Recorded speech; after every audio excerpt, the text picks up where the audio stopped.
Welcome back to Network Africa. Let's go up north. The continent, Egypt, isn't fazed by what the statistics have to say regarding the North African country's tourism industry. Instead, it has very high hopes that the tourism will recover, despite falling by 40% in the first quarter of this year. Egypt is confident of luring back millions of foreign visitors and putting a smile on their faces, according to its new tourism minister. This is despite heavy first-quarter losses and setbacks, including a bomb that brought down a Russian passenger plane. The minister, Yahya Rashid, said the ancient land of pyramids and Red Sea resorts was determined to secure a strong recovery. Amongst past events that have wiped the smile off the face of Egyptian tourism was the Russian plane that crashed in Sunin last October. All 224 people on board died. President Abdel Fattah el-Sisi called the crash an act of terrorism. Islamic State said it planted a bomb on board. Egypt's tourism revenue took a heavy hit after that, and tourist numbers fell by 40% in the first quarter of 2016 compared with the same period last year. Rashid said the country aims to attract 12 million tourists at the end of 2017 with a 6-point plan. No one have interest to hide anything from anybody. You know, the Egyptian government works hand in hand with all the other governments. The relationship between Egypt and Russia is so strong that would not allow any speculation inside. The relationship between the Egyptian government and the Italian government is lifetime. You know, Italian used to live in Egypt. I have Italian friends that they say to me, we're more Egyptian than Italian. You know, that's what it is.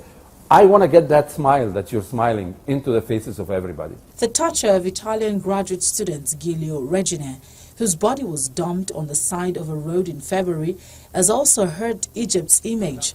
Human rights groups say torture marks on his body fit a pattern that suggests the Egyptian security service had killed him, an allegation the government had strongly denied. Asked if Egypt would take action if it was determined that a policeman had killed Regina, as widely suspected amongst human rights groups, Rashid said, justice is justice. The Regina case had brought allegations of widespread police brutality in Egypt on the sharper focus. Rashid said the country had dedicated itself to improving security throughout Egypt, including through airport checks on and off the tarmac. As you know, since King Salman of Saudi Arabia has been in Cairo since Thursday for a 5-day visit, the leader of the oil-rich kingdom has lavished his Egyptian allies with promises of aid and investment.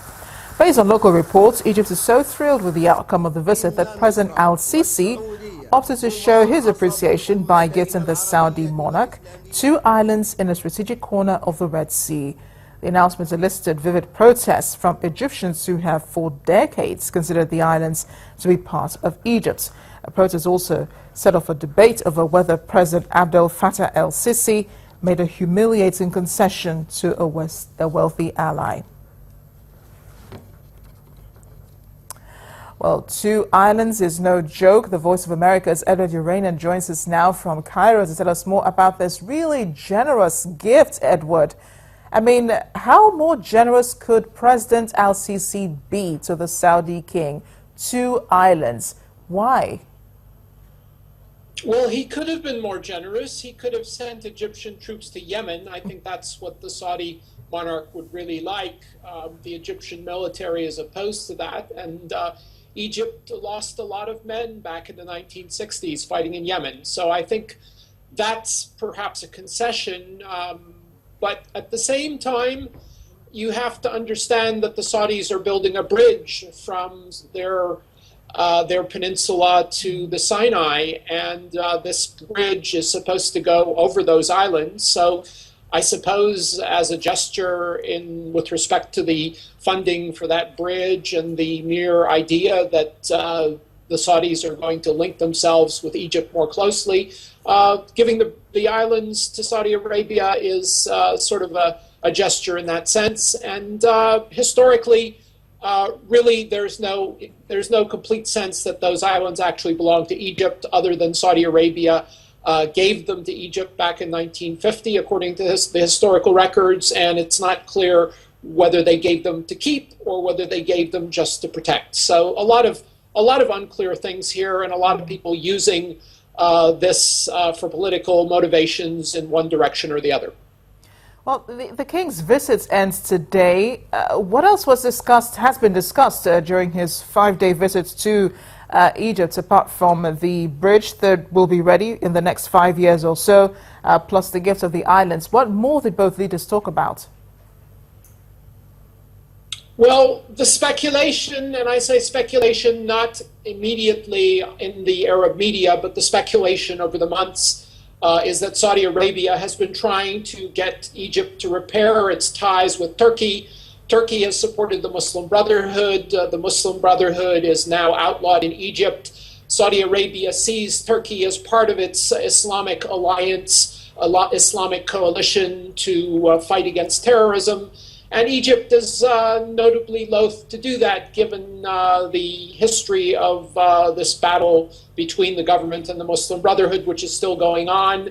Part of most of every political conflict, tug of war that you hear about, the Italian student, just about everything, in fact.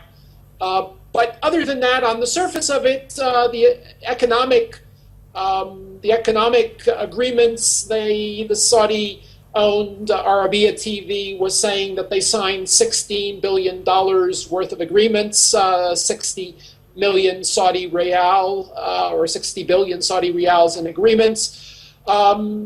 Unclear which of these agreements are solid and which are not, but a lot of them are prestige projects, things like setting up a university in the Sinai, building more factories in the free zone along the canal, repairing, rebuilding, re-outfitting Cairo's main hospital, which has ties to Cairo University. Cairo University reciprocated by giving the king an honorary doctorate. The king also had talks at Azhar University to expand the university, talk about fighting Islamic fundamentalism with more moderation. So a lot of things going on, building new power plants, and that bridge, of course, which has been on the drawing board for at least 10, 15 years. So a lot of things are actually going on. Which of these projects will actually come to fruition is anyone's guess. And the things you see on Twitter about the islands, about the economic agreements being bogus, it's once again the government versus the Muslim Brotherhood. The Muslim Brotherhood people on Twitter are putting out nasty statements, and the government is fighting back by bringing King Salman to Cairo to say, hey, we're supporting you economically. So it's pretty much the same old, same old, same old. Well, one of those bilateral meetings, I guess. Thanks a lot for joining us, Edward. My pleasure. Still to come on Network Africa, Greece condemns Macedonia's indiscriminate use of force against Indomini refugees as dangerous and deplorable. Stay with us for the story.